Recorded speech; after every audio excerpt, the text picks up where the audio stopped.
Good morning students. Rajiv Gurukul में आप लोग का स्वागत है स्टूडेंट्स। आज हम पढ़ाएंगे आप लोग को डीसी मोटर।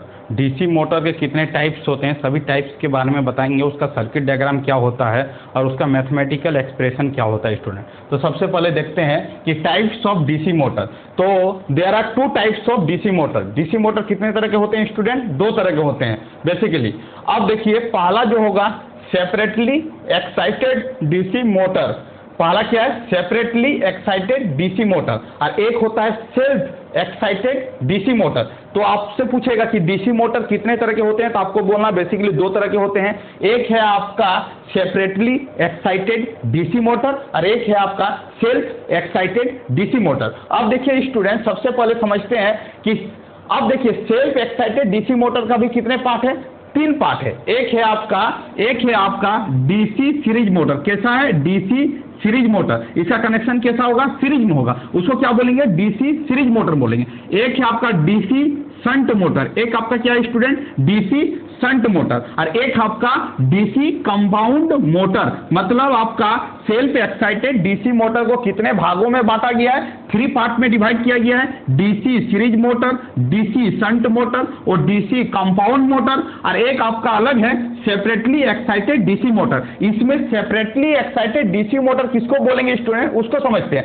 ये separate supply to field winding. देखिए स्टूडेंट, इसमें आपका क्या होगा? इसमें आपका फील्ड वाइंडिंग और आर्मेचर वाइंडिंग दोनों क्या है? सेपरेट है। इसीलिए इसको क्या बोलेंगे? सेपरेटली एक्साइटेड डीसी मोटर बोलेंगे। देखिए आपका फील्ड वाइंडिंग है और ये आपका क्या? आर्मेचर वाइंडिंग है। दोनों एक दूसरे से क्या है? अलग है। इसीलिए इसको क्या बोलेंगे? Separately excited DC motor. अब देखिए स्टूडेंट, यहां पर समझने का कोशिश करिए। ये आपका क्या? फील्ड वाइंडिंग का आपका क्या है? वोल्टेज है। और ये फील्ड वाइंडिंग का क्या है? आपका रेजिस्टेंस है। अब ये आपका क्या है? आर्मेचर वाइंडिंग है। तो आर्मेचर वाइंडिंग में आपका इसमें एक बैक ईएमएफ जो जनरेट होता है उसको हम लोग क्या बोलेंगे? ईबी बोलेंगे। ठीक है स्टूडेंट। और आर्मेचर वाइंडिंग का जो करंट है उसको हम लोग क्या लिखेंगे स्टूडेंट? IA लिखेंगे। अब आर्मेचर वाइंडिंग में एक आपका रेजिस्टेंस जनरेट होगा, उसको बोलेंगे आर्मेचर रेजिस्टेंस। उसका नाम होगा RA।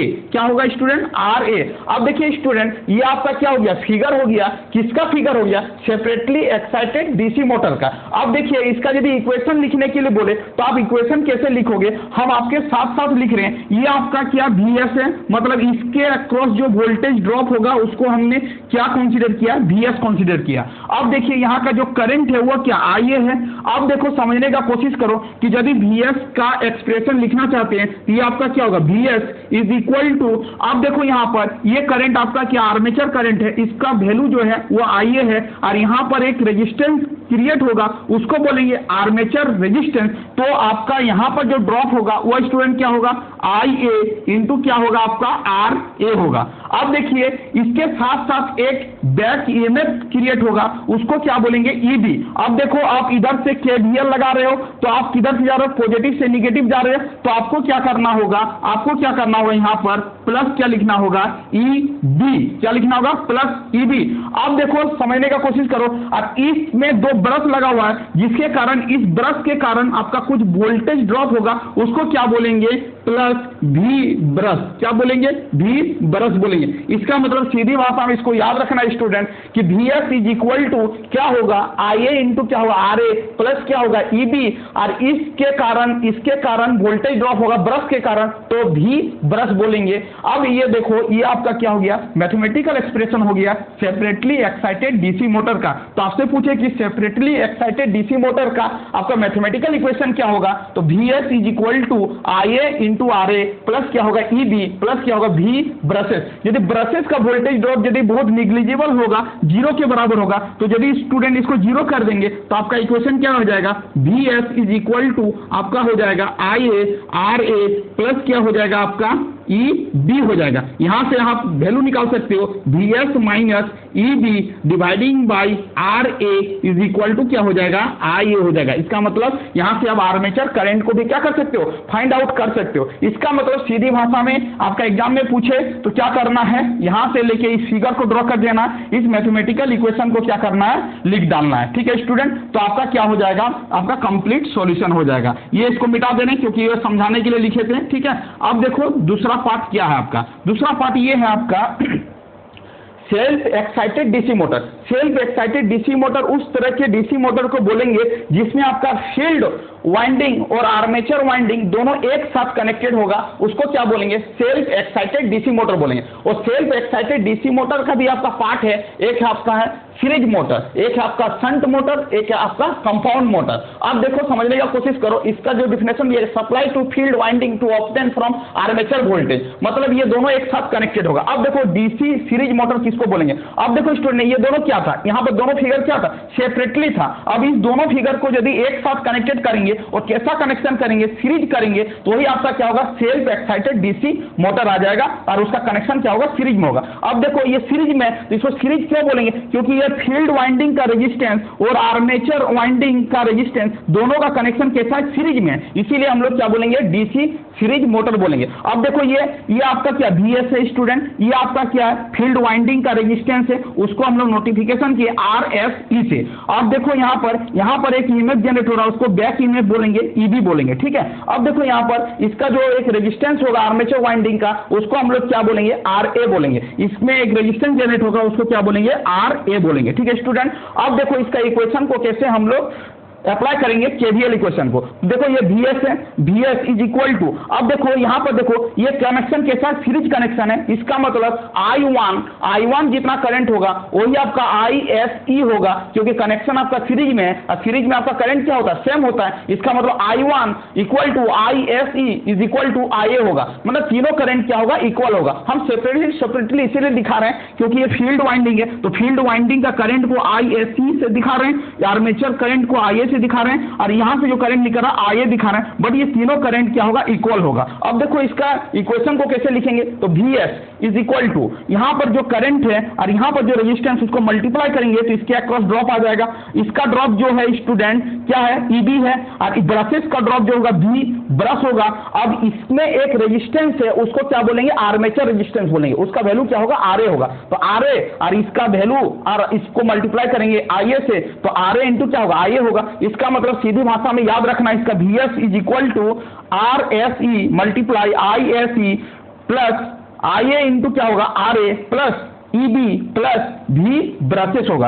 अब ISE, IA और I1 ये तीनों क्या होगा? इक्वल होगा, क्योंकि कनेक्शन आपका क्या? सीरीज है। इसका मतलब डीसी सीरीज मोटर का यदि फिगर बोले तो इस फिगर को बना देना है, और इसके अक्रॉस जो वोल्टेज ड्रॉप का इक्वेशन होगा वो आपका क्या हो जाएगा स्टूडेंट? ये हो जाएगा। अब आते हैं, इसको डीसी सीरीज मोटर क्यों बोलते हैं? क्योंकि फील्ड वाइंडिंग और आर्मेचर वाइंडिंग का जो कनेक्शन है सीरीज में है, इसीलिए हम लोग क्या बोलेंगे? डीसी सीरीज मोटर बोलेंगे। अब देखो student, DC shunt motor. DC shunt motor, shunt का मतलब आपका फील्ड वाइंडिंग और आर्मेचर वाइंडिंग का कनेक्शन कैसा होना चाहिए? पैरेलल होना चाहिए। तो देखो स्टूडेंट, ये दोनों सर्किट का जो कनेक्शन है, ये दोनों सर्किट इसका और इसका कनेक्शन कैसा है? पैरेलल है, इसीलिए हम लोग क्या बोल रहे हैं? DC shunt motor. शंट मतलब पैरेलल कनेक्शन। अब देखो ये फील्ड वाइंडिंग और आर्मेचर वाइंडिंग का कनेक्शन कैसा है? पैरेलल है।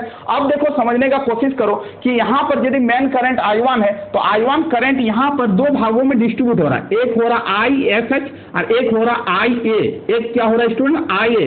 इसका मतलब I1 इज इक्वल टू, हम लिख सकते हैं IA प्लस क्या होगा? ISH। इसका मतलब है कि I1 is equal to ISH plus क्या होगा? IA होगा। Main current is equal to ISH plus क्या होगा? IA होगा। अब स्टूडेंट देखो इसका वोल्टेज के एक्सप्रेशन को कैसे फाइंड आउट करेंगे? तो यहां पर वोल्टेज जो VS है, इसका मतलब यहां पर क्या होगा? VS होगा। अब देखो VS इज इक्वल टू, इसके टर्म में यदि लिखना चाहेंगे तो यहां पर एक रेजिस्टेंस होगा, उसको क्या बोलेंगे? आर्मेचर रेजिस्टेंस बोलेंगे, RA। इसका मतलब RA प्लस क्या होगा? सॉरी, RA इंटू क्या होगा? IA प्लस क्या होगा? EB और क्या होगा? प्लस V ब्रशेस होगा। तो हम लोग VS is equal to IA into क्या होगा? RA back EMF EB plus क्या होगा? इस ब्रशेस का जो ड्रॉप होगा V ब्रशेस। इसका मतलब इसका जो आपका वोल्टेज का एक्सप्रेशन आएगा ये आएगा, इसको आपको लिखना है। अब I1 is equal to ISH plus क्या होगा? IA होगा। ये आपका मैथमेटिकल इक्वेशन हो गया, किसका हो गया? डीसी शंट मोटर का हो गया। मतलब इसको क्या करना? लिखना है, इस फिगर और इसको लिखना है। अब देखो DC compound motor. DC compound motor उस तरह के मोटर को बोलेंगे जिसमें आप आपका सीरीज फील्ड और शंट फील्ड दोनों एक साथ रहेगा। कंपाउंड का मतलब सीरीज कनेक्शन और पैरेलल कनेक्शन दोनों एक साथ रहेगा। इसमें फील्ड का कनेक्शन और आपका शंट का कनेक्शन मतलब दोनों एक साथ रहेगा। मतलब देखो यहाँ पर RSC और RSH दोनों का कनेक्शन है, मतलब दोनों मिक्सअप है, इसीलिए इसको क्या बोल रहे हैं, कंपाउंड मोटर बोल रहे हैं। कंपाउंड मोटर इसीलिए बोल रहे हैं क्योंकि इसमें दोनों चीज का कनेक्शन है, RSC और RSH। अब देखो समझने का कोशिश करो, यहाँ पर जो डीसी कंपाउंड मोटर का ये फिगर हो जाएगा। अब यहाँ पर देखो इसका जो करंट होगा ISH होगा और यहाँ का करंट जो होगा इस फील्ड रेजिस्टेंस का जो करंट होगा सीरीज फील्ड रेजिस्टेंस का ISE होगा और यहाँ पर एक रेजिस्टेंस होगा, उसको क्या बोले, आर्मेचर रेजिस्टेंस RA होगा और यहाँ का जो करंट होगा स्टूडेंट वो क्या होगा, I क्या होगा, A होगा। और IA और ISE दोनों क्या होगा, इक्वल होगा, क्योंकि आपका क्या ये दोनों सीरीज में है और ISH अलग में है। इसका मतलब I1 इज इक्वल टू क्या होगा, IA प्लस क्या होगा, ISH होगा। अब देखो इसका ड्रॉप कैसे निकालेंगे, तो ये आपका क्या VS है, तो VS is equal to ISE multiply RSE plus IA into क्या होगा, RA प्लस EB प्लस इस ब्रशेस का जो लॉस होगा वो आपका वोल्टेज ड्रॉप जो होगा V ब्रशेस। इसका मतलब डीसी कंपाउंड मोटर का यदि मैथमेटिकल इक्वेशन पूछे स्टूडेंट तो इसको लिखना है, ये इसको लिखना है, इस फिगर को क्या करना है, ड्रॉ करना है। डीसी शंट मोटर बोले तो ये फिगर और इस इक्वेशन को लिखना है, और डीसी सीरीज मोटर बोले तो ये आपका सर्किट डायग्राम को बनाना है और ये मैथमेटिकल इक्वेशन को लिखना है। यदि टाइप्स ऑफ डीसी मोटर आपका एग्जाम में पूछा जाए तो आपको यहां से लेके यहां तक लिखोगे तब आपका इसका कंप्लीट सॉल्यूशन होगा। Thank you student. यदि कोई नए आए हैं स्टूडेंट तो चैनल को क्या करना है, ज़्यादा से ज़्यादा सब्सक्राइब करना है, अपने दोस्त ग्रुप में क्या करना है, शेयर करना है। Thank you student. Vande Mataram.